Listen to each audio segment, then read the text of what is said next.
When last December, an emerging pathogen identified as a pneumonia of unknown etiology emerged in the central mainland of China, nobody else except the Chinese had the experience to identify it as an amazingly similar pathogen to SARS, which had erupted in Hong Kong in 2003. When the emerging pathogen demonstrated a variant pattern of migration in the earliest reports from the World Health Organization, nobody else had the experience to identify that deviation and immediately report the problem to Senator Mark Warner on the Senate Select Committee on Intelligence in March 2020. Nobody else had read the report from the largest sample size tracer contact study, nor the reports from the Center for Disease Control regarding the outbreak aboard the Diamond Princess to identify the potential threat to the elderly and potentially for persons residing in apartment-style living arrangements.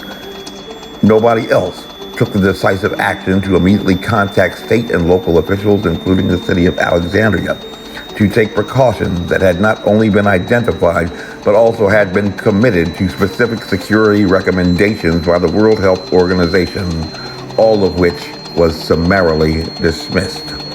When the governor took steps to close businesses, schools, and churches, nobody else had read the Constitution, nor had the scientific reports been read that had identified COVID-19 as a weapon of biological terror.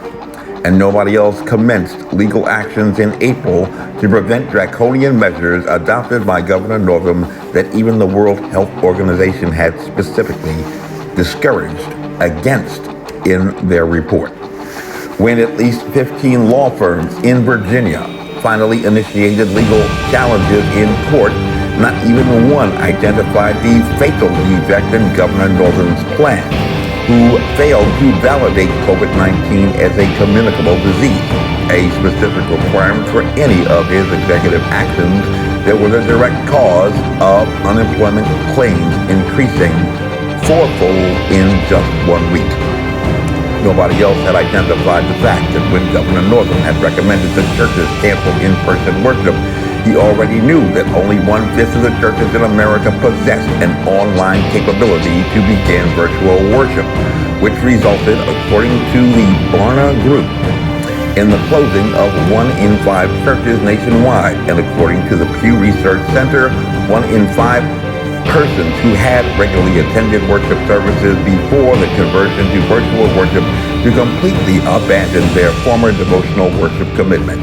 And no other litigators survived dismissals and appeals to obtain a trial conference on the lockdown orders, from which, since April 2nd, the governor and the attorney general, Mark Herring, have chosen the peculiar defense strategy of evading a summons being served by the sheriff, unlawful conduct chargeable as contempt of court in a state court, and as obstruction of justice, a felony punishable by up to 20 years in prison under federal law.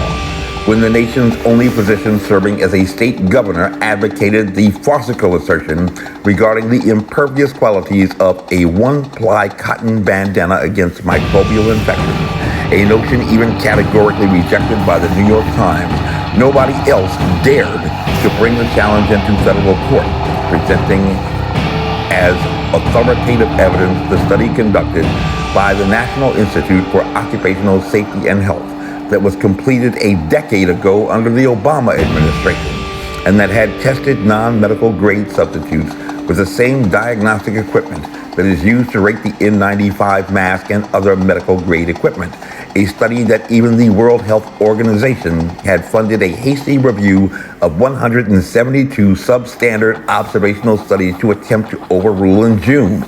And even they failed to substantiate a conclusion now endorsed even by the Centers for Disease Control as of November 23rd, based upon no valid scientific basis that facial coverings of non-medical grade can prevent microbial infection. In reply to that challenge, Governor Northam and Attorney General Herring chose to engage in an attempt, again, to evade a summons, but now being served by the United States Marshal, constituting a felony for obstruction of justice punishable by up to 20 years in prison. as stated by the Supreme Court in the case against General Aaron Burr for treason in 1807. If the gentleman had believed this decision to be favorable to him, we would have heard of it in the beginning of his argument. For the path of inquiry in which he was led him directly to it. Interpreting the American Constitution, he would have preferred no authority to that of the Supreme Court of the country. Yes, sir, he would have immediately seized this decision with avidity. He would have set it before you in every possible light. He would have illustrated it. He would have adorned it. You would have seen it under the action of his genius appear with all the varying grandeur of our mountains in the morning sun. He would not have relinquished it for the common law, nor have deserted a rock so broad and solid to walk upon the waves of the Atlantic. But he knew that this decision closed against him completely the very point for which he was laboring. Hence it was that decision was kept so sedulously out of view until from the exploded materials of the common law he thought he had reared a Gothic edifice so huge and so dark as quite to overshadow and eclipse it. Let us bring it from this obscurity into the face of day. We who are seeking truth and not victory, whether right or wrong, have no reason to turn our eyes from any source of light which presents itself, and least of all from a source so high and so respectable as the decision of the Supreme Court of the United States. My name is Major Mike Webb, and by God, I am running for governor of Virginia. I ask every Christian, every conservative, every Republican, every Virginian, and every American true to like the motto of the infantry, follow me, and we shall overcome. Honest. And y'all come back now. Here.